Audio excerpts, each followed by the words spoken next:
Once a giant, always a giant. For me, it's only a giant.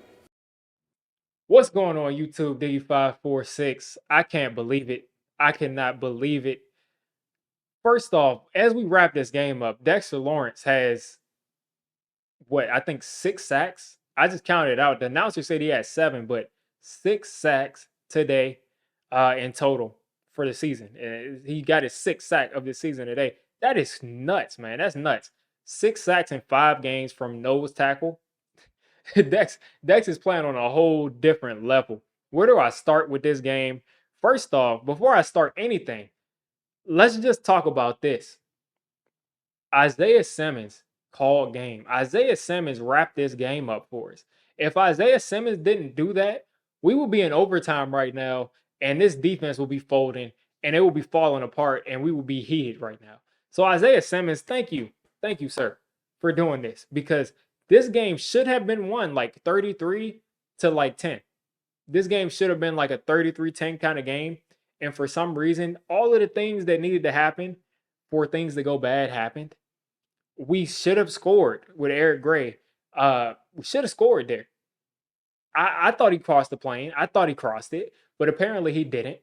The ball started moving. It's kind of tough to say. So whatever call they made on the field was probably going to stay.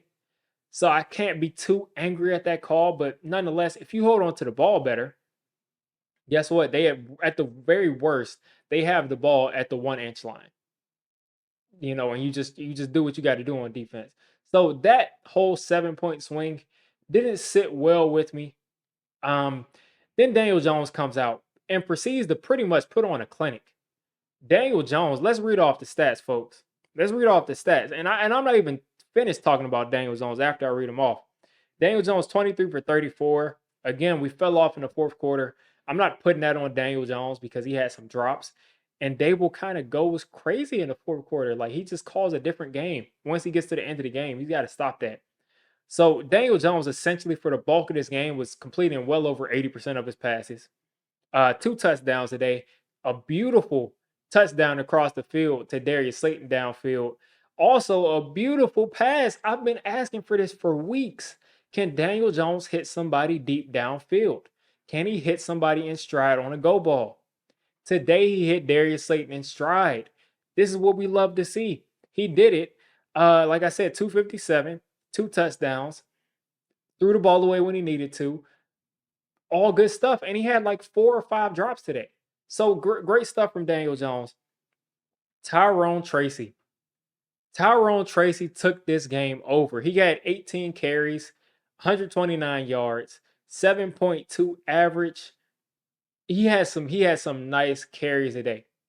Tracy is a guy that I thought could come in and be an explosive back for us to be a complement to a guy like Devin Singletary. And he showed all of that today. Devin Singletary was out, and Tyrone Tracy stepped right in, made some nice cutbacks that you would have seen Singletary make, and also made some plays that I don't think Singletary could make just because he doesn't have that burst that Tyrone Tracy has. I think where he's going to continue to look better and better as a all around back. I think he's going to be a guy that's going to start to really get involved in the passing game, whether that be this year or next year. But he can be a guy that you can use in that way of an Alvin Kamara. He reminds me of Alvin Kamara a lot. And I think he can be a receiver that Alvin Kamara is. And I think he can also be that runner too. Not as powerful as Kamara, even though they're about the same size, but you can use him in a similar way. So Tracy had his breakout game today by far. And let's talk about the wide receivers. Let's start with Slayton. Slayton is all reliable. All reliable. Every time people count Darius Slayton out, Darius Slayton shows you why he's that guy. Darius Slayton shows you why he's a good receiver in this league. Malik Neighbors was out. They doubted this offense being able to do anything. And guess who steps in? Darius Slayton stepped in. 11 targets, 8 catches, 122 yards, a 41-yard bomb down the right sideline, and then on an overall scored. Darius Slayton was balling today, made some nice catches, had one drop on a screen, but other than that, had some nice catches in traffic. Dude was on the ground out of breath a couple times, so he was balling today. He gave it his all. And Darius Slayton, again, does not get the respect that he deserves. Hyatt is just not there yet, and Slayton is the better receiver. It's just that simple. And I don't have the score updated. The score is actually 29-20. Should be 30-20, but we decided, we didn't want to kick a field goal or kick the extra point because we were scared, which I'll get to Dable in a second. But Slayton did his thing. Wan'Dale Robinson let me down today. Wan'Dale let me down today because he should have converted on multiple third downs that he dropped. He dropped 2 third downs that if he catches, we probably score on those drives. And he just let us down there. He let us down there. So Wan'Dale has got to start catching the ball consistently. He has to catch the ball consistently if he's going to be our slot receiver because he's open. He's there. He got himself to the ball. You just got to catch it. So he only had 36 yards today, but he should have had about 70 yards. Unfortunate, but he did get in the end zone, so that's cool on his part. Theo Johnson had some nice catches in the first half, disappeared in the second half, but had some nice catches on the screen, on I think a drag, a nice little over route, had some nice plays. So Theo Johnson, I'm looking for more from him as we go through the season. As Malik Neighbors was out, it kind of opened things up for other people. So good stuff there for Theo Johnson. Other than that, the passing game was really null and void. I mean, Hyatt is never going to be a guy that's going to do something. Hodgins was out there. He was just, running cardio. He was just out there as a cardio god. So that's cool. We really only used 2 wide receivers and the tight end in the passing game as far as, pass catchers. So that's fine. Let's see. I want to look at defense. I think I started off with Dexter Lawrence, but 6 sacks in 5 games is crazy for Dexter Lawrence.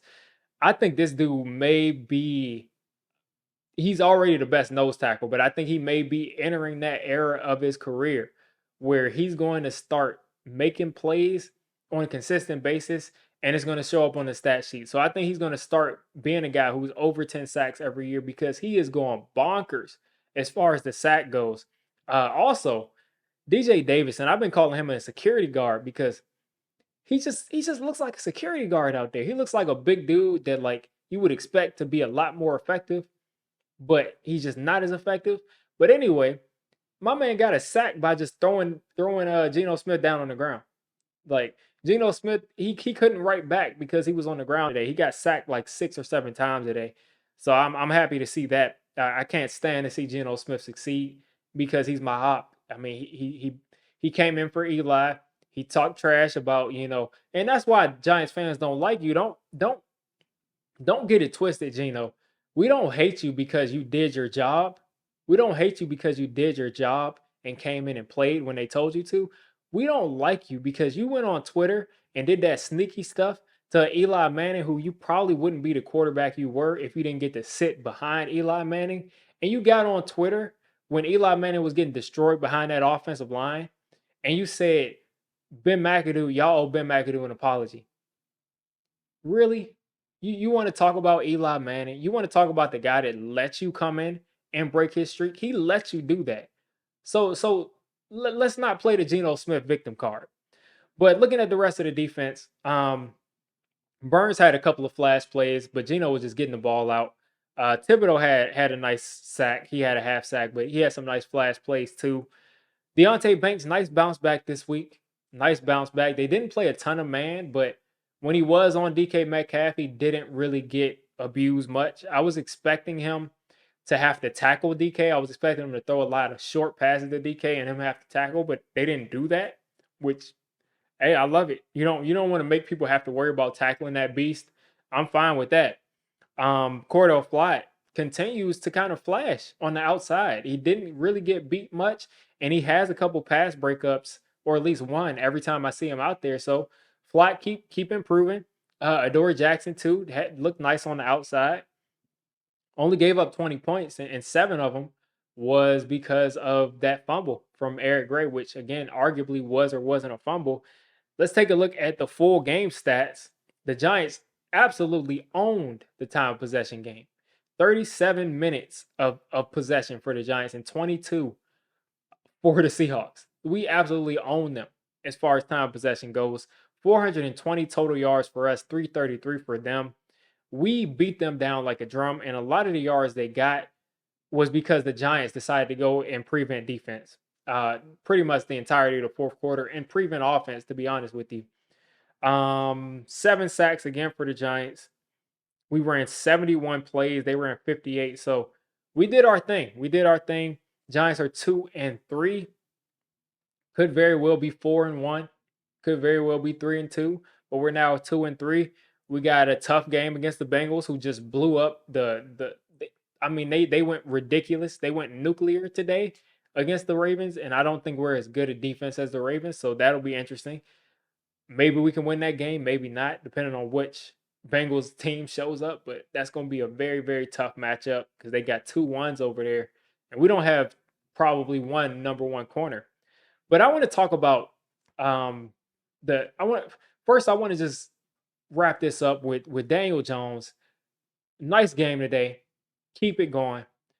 Please allow Daniel Jones to keep playing the same way that he's playing in the fourth quarter, and that's my segue.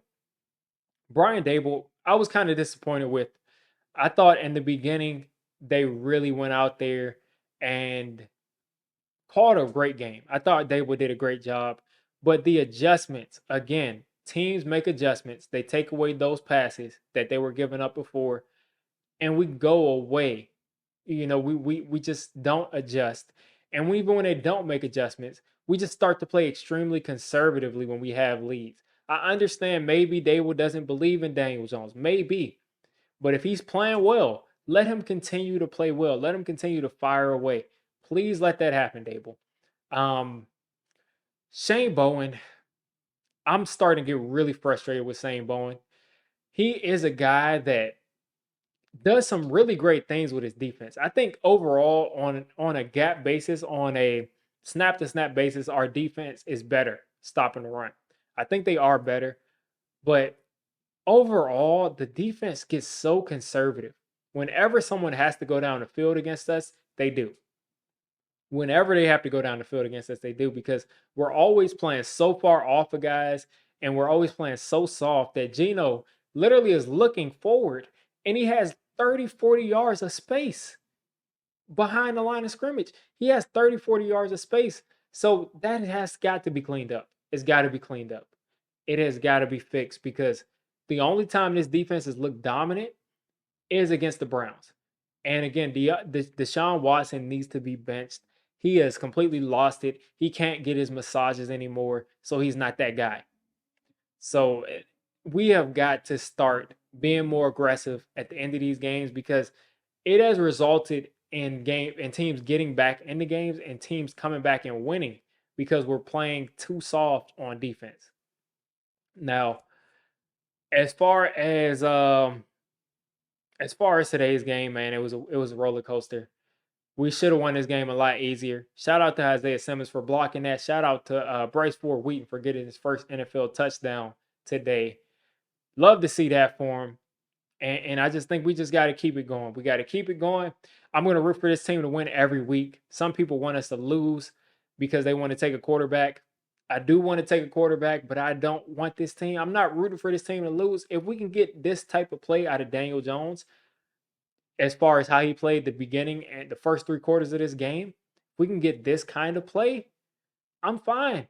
Let's win games. That's the point. Let's win games. So I'm not rooting for this team to lose. Let's go out and win next week. Good win today. You guys have a great rest of your day, and happy week. Let's have a happy week, because we have a New York Giants win. In the last 10 years, that has not been something that's guaranteed. A happy Giants win, you can forget about that.